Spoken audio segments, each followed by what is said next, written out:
So he was a paratrooper, your Uncle John? Uncle John was, 82nd Airborne.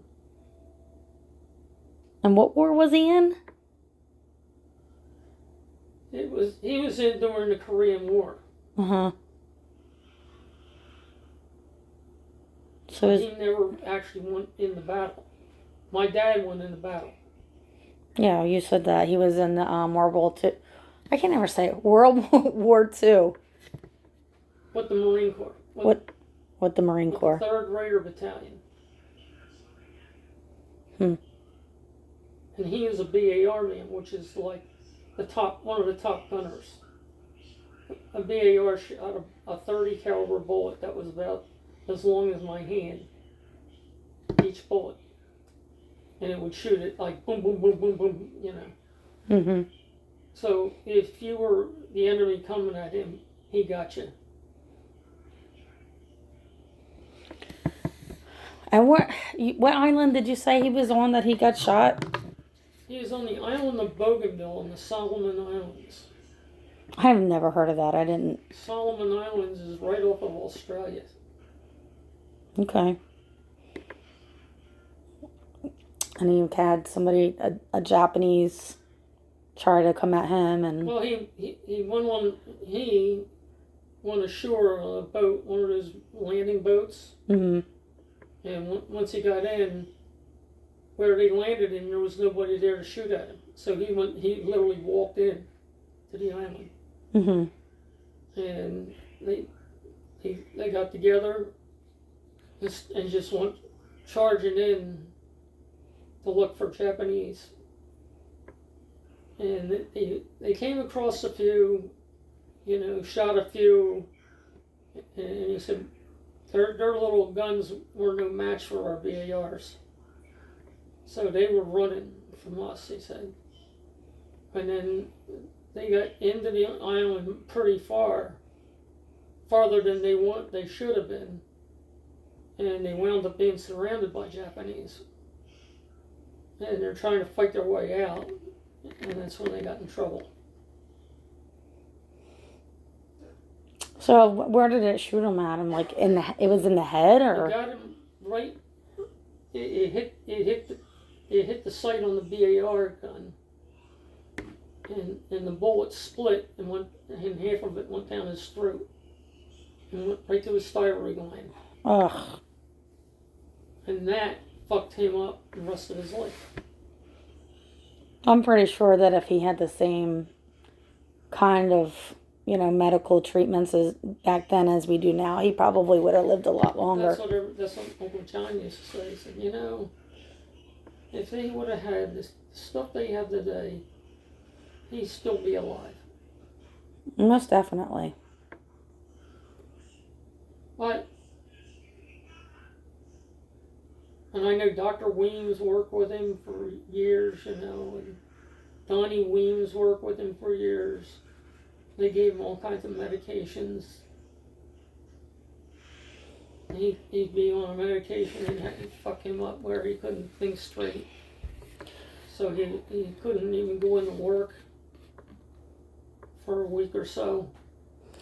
Well, I'm just surprised is that you said he shot at that person and possibly smushed him with a tree. Blew up the tree, right? Yeah. And then they end up coming after him and down like a. Sure, the one he hit, he thinks he killed that guy. But then he ended up going down you said some kind of hole. Like what kind of? He was running. They had the Marines dug these foxholes that they had no walls to hide behind or nothing. They were in a jungle, and they dug foxholes and hid in the mud. Is what they did. If you come running into their area, they ambush you. Mm-hmm. So he went down one of the foxholes. Yeah, he went down one of the foxholes, and when he did, a grenade got thrown in that foxhole where he was, and somebody yelled, "Grenade!" And he went to jump out, and when he did, he went off, and it caught him in the head. So that's how he ended up with shrapnel on his face. It's crazy. And he managed to get out of there? I mean, that's... He passed out. A lot of the guys that he was with were shot and killed. And I guess the Japanese just mistaken him as dead. Because he was so messed up. And along came these local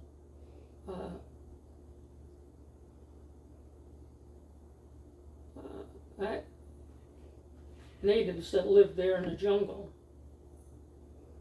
And they took him to a place where he was a long ways away from the war, and they buried him in leaves and left him there for a couple of days.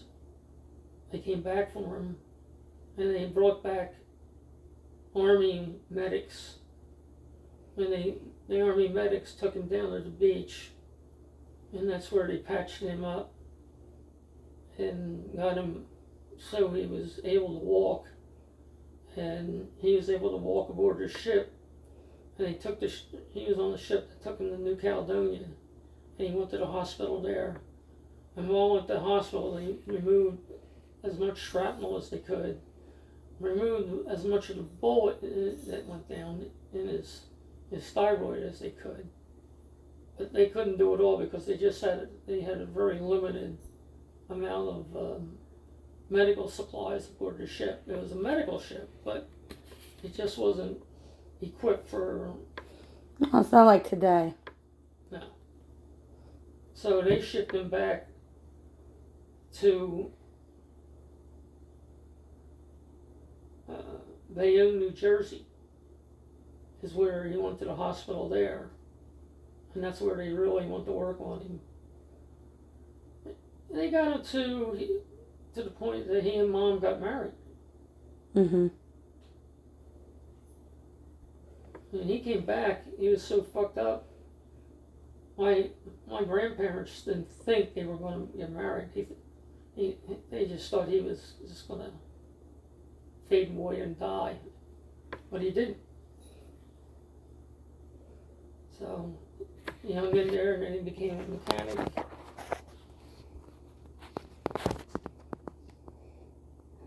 Mm-hmm. And that's where him and Dad got married, and Uncle John, they had the garage together. Yep. And he worked in that garage till he couldn't no more, right? He died the day he was working on a car, and he came home for lunch. And he told Mom, I just don't feel good. He went in the bedroom and laid down. He laid there, and he didn't come out. Finally, Charlie Reagan went back and he called Mom and said, you better call an ambulance. And by the time the ambulance got there, he was pretty much wiped out. Mm. They took him to the hospital, and Mom went up to the hospital. They wouldn't let him in. They wouldn't let her in and really talk to him. Just she was able to see him, but they told her, look, we're not sure he's going to make it through the night. And he didn't.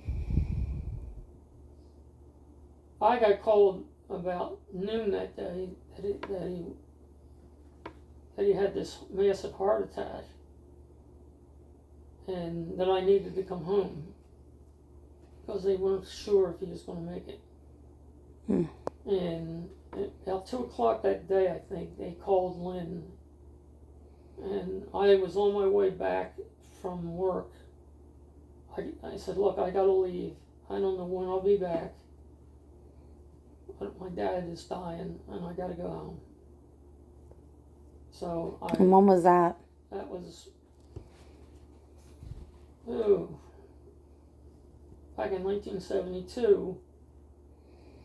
How old was he? I had How old was he?